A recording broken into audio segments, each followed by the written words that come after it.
Shalom saudara-saudara yang dikasihi Tuhan, jumpa kembali di channel YouTube saya. Kesempatan ini kita akan mendengarkan kesaksian dari seorang ibu yang awalnya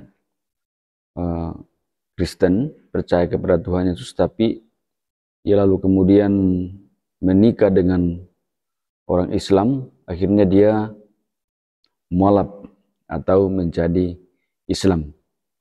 Nah, tapi sungguh luar biasa saudara-saudara, Tuhan mengasihi keluarga ini sehingga suatu saat suaminya itu sakit, lalu kemudian disembuhkan oleh Tuhan Yesus.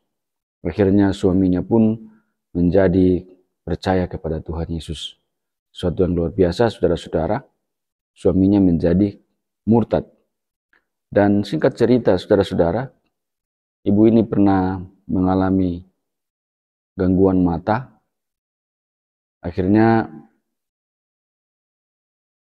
ia harus dioperasi karena betul-betul tidak bisa melihat matanya sebelah.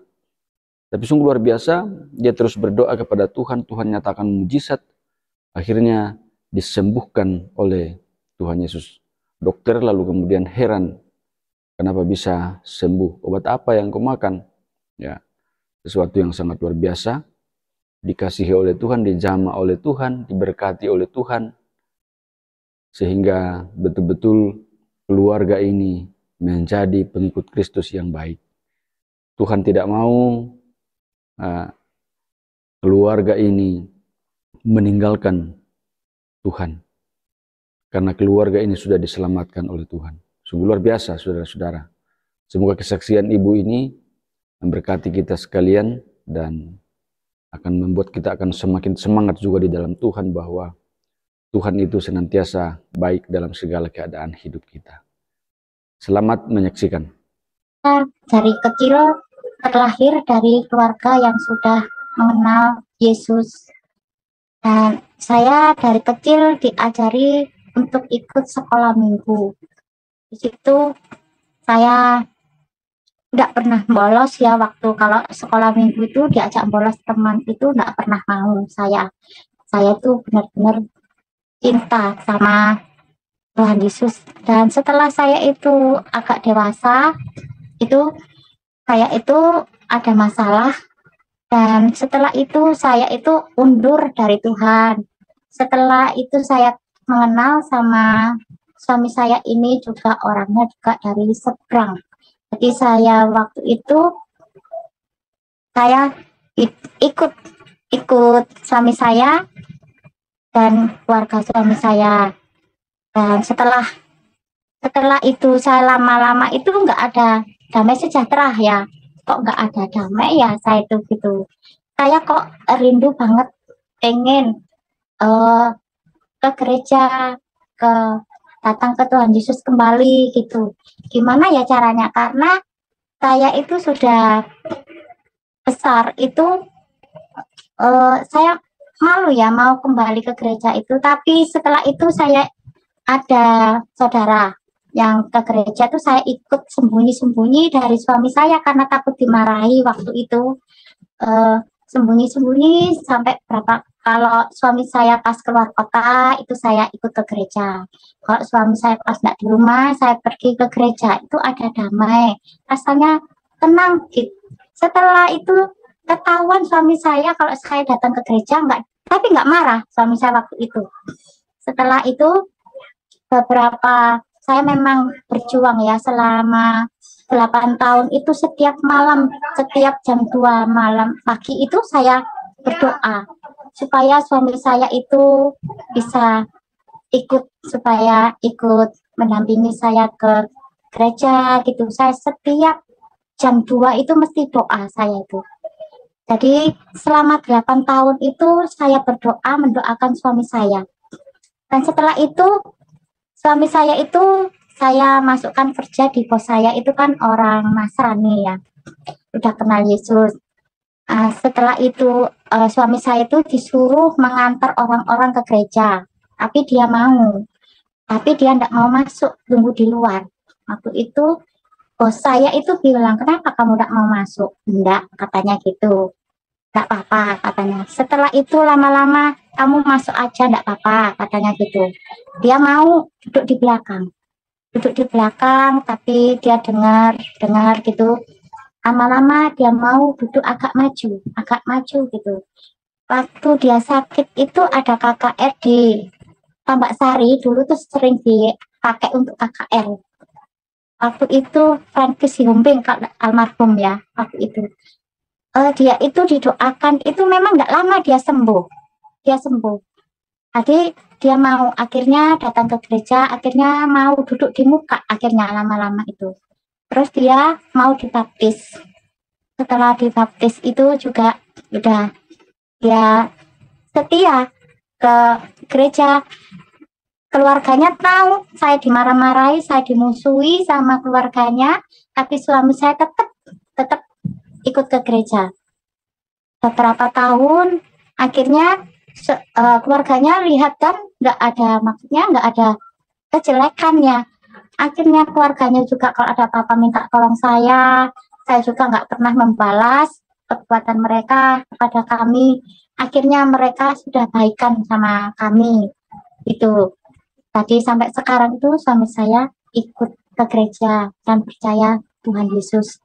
Dan anak-anak saya juga sekolah minggu semua. Sampai sekarang sudah dewasa semua. Jadi kami ikut Yesus semua, satu keluarga. Suatu kali saya itu sakit ya, karena saya itu sakit lambung ya, karena saya sering melakukan puasa itu karena kerjaan saya itu harus mengejar target ya, harus selesai. Itu biasanya kalau waktunya makan, akhirnya saya itu nggak ada selera makan, sering terlambat makan. Akhirnya saya itu kronis. Waktu itu saya nggak ngomong sama suami saya kalau saya itu sakit seperti itu. Dia taunya pas waktu saya muntah itu muntahnya darahnya itu hitam, itu seperti kopi. Kaget ya, loh, kamu sakit seperti ini kok nggak ngomong, katanya gitu. Akhirnya dia itu telepon sama hamba Tuhan. Waktu itu kami dekat sama hamba Tuhan yang sangat baik waktu itu ya. Dia tuh sering menolong kami. Waktu itu dia bilang, sudah masuk aja ke rumah sakit, datang ke rumah kami, masuk ke rumah sakit aja. Waktu itu saya nggak mau, karena saya itu trauma masuk rumah sakit itu. Terus saya itu nggak mau, terus dipaksa, kalau kamu sakit seperti ini nggak mau ke rumah sakit, kamu bisa sembuh dari mana? Akhirnya saya mau, tapi saya minta rumah sakit yang bukan pemerintah gitu ya, pokoknya salah satu rumah sakit.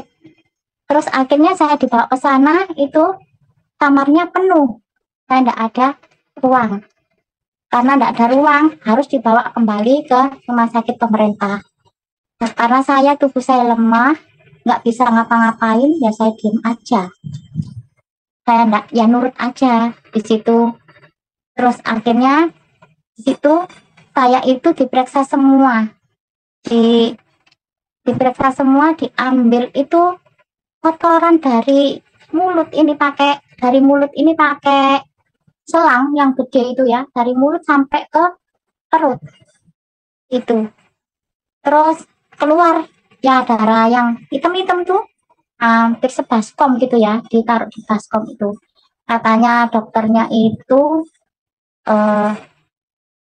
masih ada nunggu sesaat lagi. Dan waktu saya di rumah sakit itu ya, saya datang itu lama nggak diapa-apain waktu itu ya. Sampai suami saya tuh bingung, kok nggak diapa-apain, karena saya itu sudah biru waktu itu ya. Terus suami saya yang cari dokter, yang jaga saya adik saya sama ipar saya waktu itu.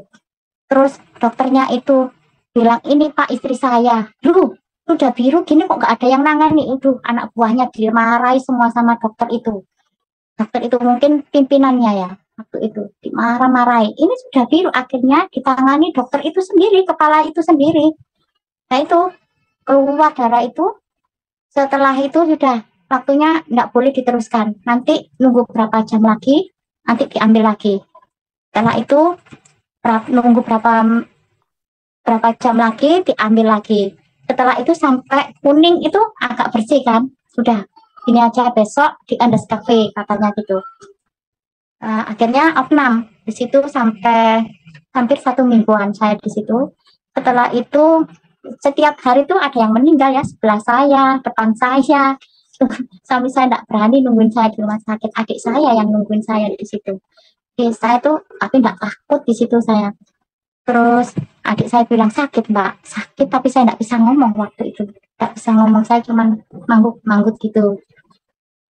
Terus akhirnya setelah berapa hari saya di endoskopi, itu hasilnya bagus, itu hasilnya bagus itu karena doa-doa dari hamba-hamba Tuhan juga yang membantu kami, dan saya itu percaya banget sama Tuhan Yesus. Saya itu walaupun sakit berbaring itu saya setiap hari doa, terus saya percaya kalau Tuhan itu bisa sembuhkan saya.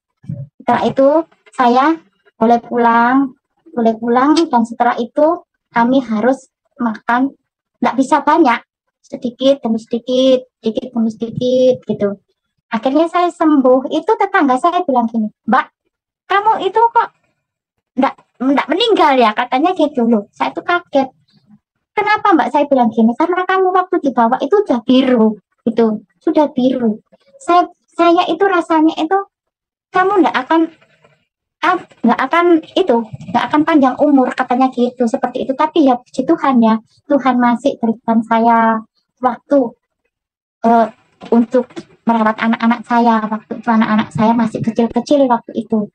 Jadi akhirnya sembuh saya karena Tuhan Yesus. Dan setelah itu udah lama itu nggak tahu, saya itu pas keluar naik motor sama suami saya itu, saya sengaja itu ditabrak orang dari belakang. Nggak tahu dia itu, nggak tahu ada apa masalah, saya nggak ada masalah apa sih, cuman dia tuh nggak tahu kenapa kok nabrak saya dari belakang. Dan banyak saksi ya yang bilang ini sengaja loh ditabrak, ini nanti kalau ada apa-apa itu saya mau jadi saksi Pak, katanya. Saya dengar tapi saya tuh nggak sadar, cuman saya dengar suaranya orang-orang bicara itu, tapi mata saya itu nggak bisa melihat, cuman remang-remang gitu aja. Waktu itu saya dibawa ke rumah sakit, akhirnya diperiksa, cuman kepala saya juga pusing, katanya dokternya sudah enggak apa-apa, boleh pulang, nanti kepala pusingnya bisa diterapi gitu. Setelah itu kan ya periksa berapa hari sekali, tapi timbulnya itu, efeknya itu lama-lama itu mata saya itu tidak bisa melihat. Saya itu kan suka baca Alkitab ya, saat teduh kan berdoa sama baca Alkitab. Saya itu tiap hari baca Alkitab.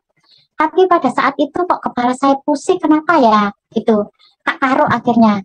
Alkitab itu saya taruh. Nanti berapa menit lagi saya ambil Alkitab itu. Saya baca lagi, kok pusing ya? Sampai 3 kali seperti itu. Saya itu pusing. Akhirnya saya itu mau periksa mata. Karena kok pusing banget, kenapa ya? Akhirnya saya periksa ke klinik. Waktu itu saya disarankan untuk ke rumah sakit mata, khusus mata di situ.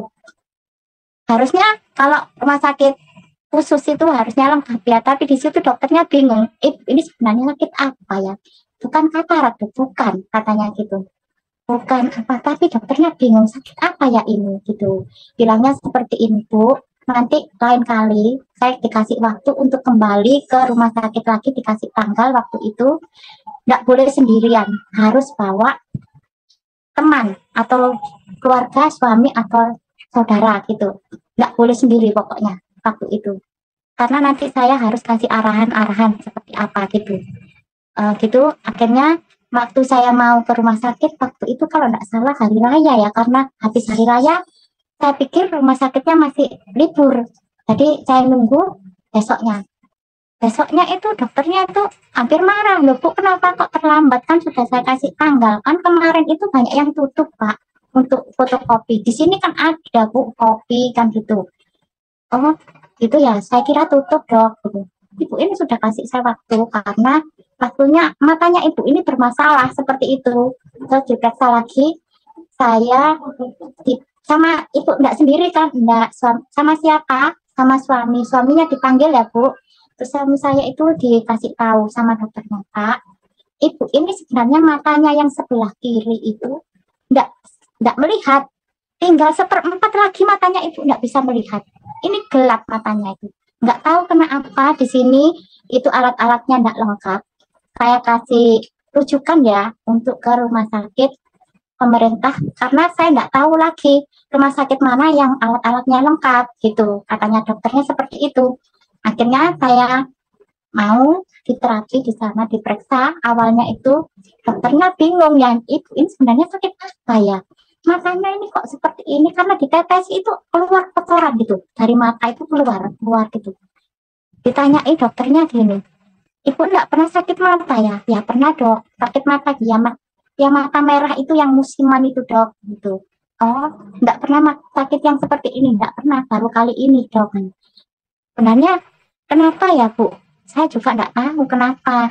Terus akhirnya bilang, ibu pernah jatuh enggak? Pernah tapi sudah lama dok. Itu sudah berapa tahun? Oh iya itu efeknya seperti ini karena itu kan karena di CT scan saya diperiksa lengkap semua, periksa darah, periksa asam urat, kolesterol, semua diperiksa semua. CT scan saya itu menunjukkan urat saraf mata saya itu menutupi mata saya dan itu harus dioperasi katanya dokter.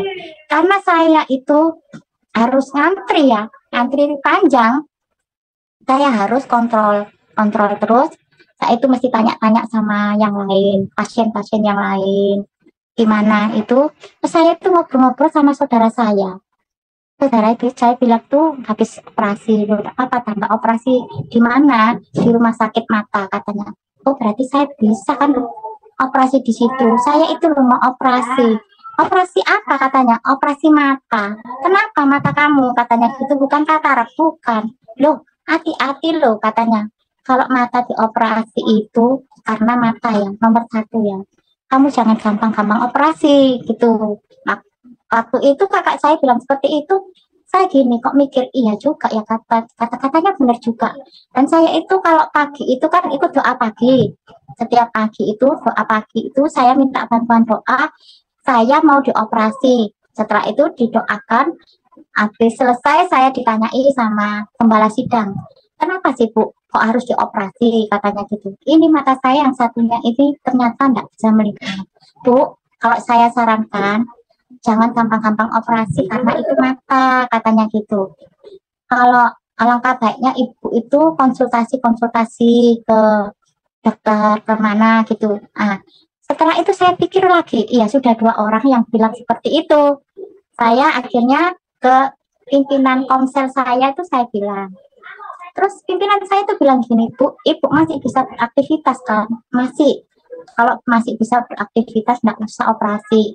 Coba Ibu konsultasi ke dokter bedah aja. Gitu. Akhirnya saya ke juga pendeta. Orang pendeta itu dulunya itu dokter bedah. Saya boleh Pak ke ini pendeta ini? Oh boleh, apa? Oh, saya itu bisa ada waktu kesempatan ketemu sama pendeta itu, saya tanya-tanya, terus dilihat saya itu harusnya enggak pakai operasi, enggak apa-apa karena ibu masih bisa beraktivitas, katanya gitu.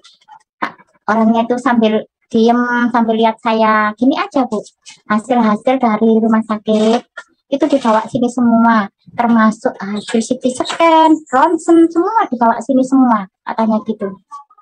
Nah, nanti ibu temui dokter ini, gitu, waktu itu.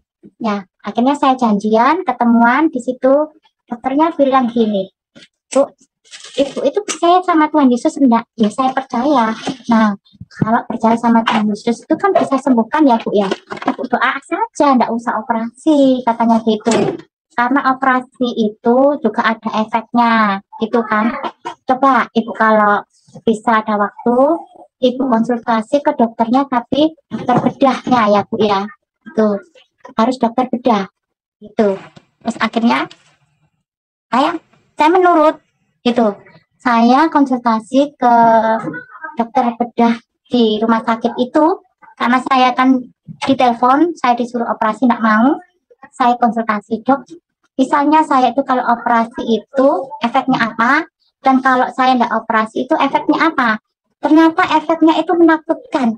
Katanya bisa pendarahan, sama satunya lagi itu ya, yang ya gawatnya 2 itu lupa saya. Ada 3 sebenarnya, cuman satunya tuh enggak seberapa gawat ya, yang 2 itu. Yang saya ingat itu pendarahan. Saya gini, aduh kalau saya pendarahan saya enggak bisa ngapa-ngapain, kasihan anak-anak saya, gitu kan. Saya tuh enggak bisa kerja, padahal semua saya yang kerja. Saya bilang gitu maksudnya kalau di rumah, tapi saya juga kerja cari uang juga kan. Terus akhirnya saya gini aja, dok, saya enggak mau operasi. Loh, kenapa bu? Enggak, saya enggak mau operasi gitu. Akhirnya ibu tunggu aja ya sampai berapa jam, duduk situ aja, nanti saya panggil lagi, katanya gitu. Setelah itu saya sudah bisa, pokoknya saya itu kasih, saya doa sama Tuhan Yesus kasih disembuhkan kan gitu. Dipanggil lah saya, gimana bu, ibu mau operasi enggak dok. Nah, sampai lama, ditunggu lama, ibu dipikir-pikir dulu aja dulu, enggak usah terburu-buru, tetap saya enggak mau operasi. Akhirnya dokternya bilang ya sudah, kalau gitu ibu pulang dulu, besok hari apa dikasih, saya kembali, suruh kembali lagi gitu. Akhirnya saya pulang, berapa hari ditelepon, ibu harus masuk rumah sakit, bawa ganti baju, opnam, masuk rumah sakit, dan besoknya harus operasi. Loh, saya kan sudah bilang nggak mau operasi, saya gitu. Terus gitu, kalau ibu nggak mau operasi harus datang ke rumah sakit, harus tanda tangan. Loh. Padahal saya itu sudah tanda tangan waktu itu, harus ke situ lagi. Nah, akhirnya saya datang lagi ke rumah sakit. Di situ ditanya-tanya, lama banget, nggak boleh pulang dulu, suruh nunggu, suruh pikir-pikir dulu. Udah sampai setengah hari ya, sampai siang itu. Akhirnya saya dipanggil lagi, tetap saya nggak mau operasi. Saya percaya kalau Tuhan Yesus bisa sembuhkan saya. Terus saya doa setiap ditetesi obat mata itu keluar kotoran tuh seperti pasir. Gitu. Sampai dokternya tuh heran, apa ya ini ya, mata ini apa? Mungkin barusan menemukan pasien seperti saya ya, baru dokter itu. Mungkin kemungkinan seperti itu. Kok heran dokternya itu. Lama-lama itu setiap hari saya itu berdoa. Kalau pagi itu tak lihat mata saya. Kan dulu saya enggak ngerti ya, kalau mata saya 2 itu, kalau satunya melihat, satunya enggak melihat, saya enggak ngerti. Baru setelah itu, sakit pusing itu, baru setiap ditunjukin yang sebelah kiri saya ini kan enggak melihat ternyata. Yang satunya melihat. Jadi setiap pagi itu saya bangun pagi, mata saya itu saya gini kan. Ini melihat, ini. Loh, ternyata mata saya melihat. Saya itu, loh, kok cerah banget ya. Saya bilang sama suami saya, ya, itu mata saya kok melihat ya. Iya, katanya gitu. Akhirnya saya datang ke rumah sakit, saya bilang ke dokternya, dok, mata saya sudah melihat. Oh iya dah bu, nanti sebentar saya periksa ya bu. Setelah itu dokternya periksa, loh iya, ini bu bagus loh dok, katanya gitu. Iya, ya coba-coba nanti diperiksa lagi ya, katanya gitu. Bentar ya bu ya, kak nggak percaya, diperiksa lagi ya. Iya, katanya ibu ini sudah bagus. Gak apa-apa, diapakan bu, dikasih obat apa? Enggak, itu dipikirnya di rumah dikasih obat apa? Enggak, itu saya cuma doa, saya datang ke sini itu ya kalau terapi aja, seperti itu. Oh gitu, katanya dokter. Bu, nanti saya periksa lagi ya bu, gitu. Enggak percaya banget dokternya itu. Setelah sudah periksa semua ya, setelah ibu harus kembali sini tak periksa lagi ya, nanti kalau sudah selesai semua. Iya dok, gitu. Diperiksa lagi. Loh iya loh, emang matanya enggak ada. Sesuatu yang mengganjal itu sudah enggak ada. Itu ya, puji Tuhan ya. Saya tahu itu Tuhan Yesus yang menyembuhkan saya waktu itu. Akhirnya saya itu sudah, kalau terapinya tadinya yang berapa hari sekali, sudah agak lama. Itu dikasih kesempatan agak panjang. Kalau enggak salah itu sebulan sekali ya, kalau enggak salah. Akhirnya lama-lama mata saya memang melihat sampai sekarang ini.